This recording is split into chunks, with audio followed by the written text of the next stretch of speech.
The restaurant's soft piano music filled the room as couples laughed over dinner and families celebrated birthdays. Candlelight reflected against polished windows while waiters hurried between tables carrying steaming plates of food. At a table near the window sat Daniel Carter. Alone. He glanced at his watch again. 7 o'clock had become 7:30. Then 7:45. His untouched coffee had long since gone cold. Daniel wasn't angry. He was simply disappointed. For the first time in nearly 6 years, he had allowed himself to believe life might have room for something besides work and raising his 9-year-old son, Ben. After losing his wife to cancer, Daniel devoted every moment to being the father Ben deserved. He worked as an elementary school music teacher during the day and repaired musical instruments in the evenings for extra income. His life followed the same predictable rhythm every week. Wake up early. Make breakfast. Pack lunches. Teach school. Fix instruments. Help with homework. Read bedtime stories.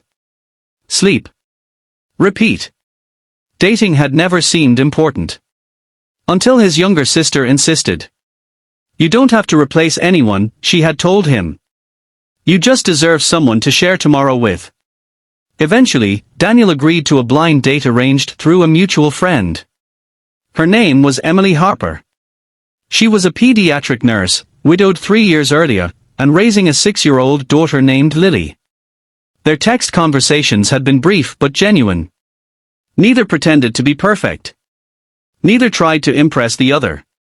Daniel appreciated that. Tonight was supposed to be their first meeting. Instead, nearly an hour had passed. The waiter approached again. Would you like anything else, sir? Daniel smiled politely. I think I'll just ask for the check. The waiter nodded sympathetically. It happens more often than people think. Daniel laughed quietly. I suppose it does. Just as he reached for his wallet, the restaurant door swung open. A little girl wearing a bright yellow raincoat hurried inside, raindrops sparkling on her boots. She looked around the dining room carefully. Then her eyes landed on Daniel. She walked straight toward him with surprising confidence. Excuse me, she asked. Are you Mr. Daniel? He blinked. I am. She smiled with obvious relief. My mommy's sorry she's late. Several nearby Daniel hurried outside with Lily beside him, shielding the little girl from the rain with his jacket. The parking lot was filled with flashing emergency lights. A bicycle lay twisted near the curb, its front wheel bent beyond repair. Sitting on the edge of the sidewalk was Emily Harper. A small bandage covered a cut above her forehead, and her left wrist was wrapped while a paramedic finished examining her. The moment she saw Daniel, embarrassment filled her face. I'm so sorry, she said. I tried calling, but my phone was destroyed when I fell. She pointed toward the broken bicycle. My car wouldn't start today, so Lily and I borrowed my neighbor's bike. We were almost here when a driver ran a red light. He wasn't speeding, but he never saw us.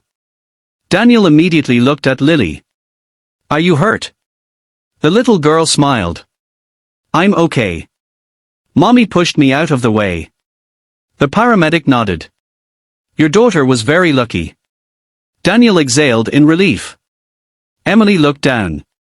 You probably think I'm making excuses. Daniel gently shook his head. I think you're a mother who protected her daughter. For a moment, neither of them spoke. Then Daniel smiled. Our reservation probably expired.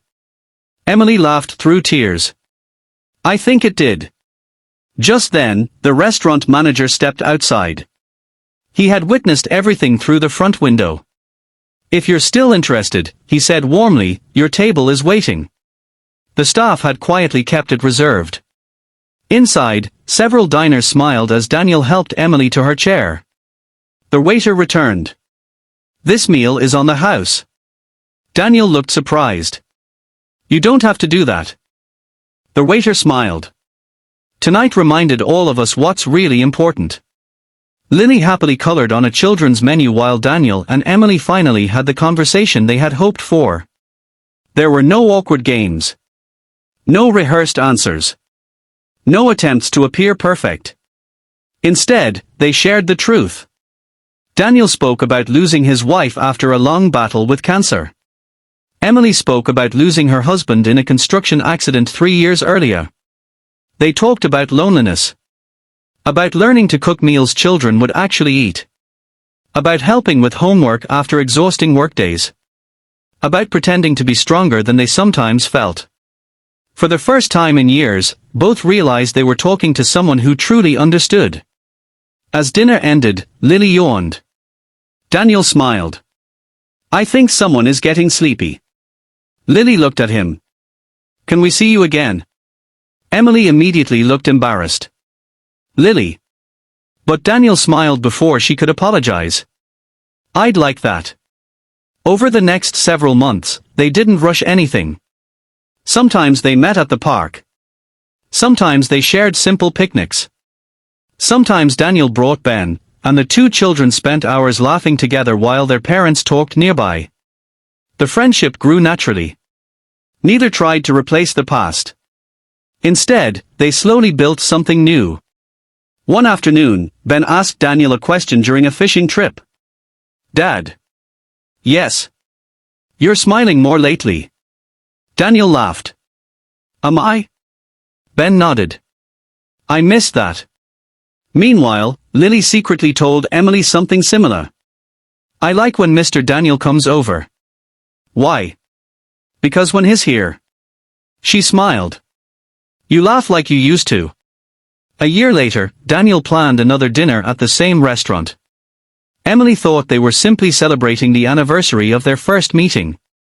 When they arrived, the same waiter recognized them instantly. I've been hoping you'd come back. He led them to the exact same table by the window. This time, however, there was no empty chair. Daniel stood. He took a small velvet box from his pocket. Then he looked at Lily and Ben. I think both of you started this story. The children smiled. Daniel turned toward Emily. The night we were supposed to have a perfect first date. He laughed softly. Everything went wrong. Emily smiled. Actually. She looked around the restaurant. I think everything went exactly right. Daniel knelt. Will you marry me? Emily's eyes filled with tears. Yes. The restaurant erupted into applause. The waiter quietly wiped away a tear. So, he joked, should I finally bring the dessert? Everyone laughed. Years later,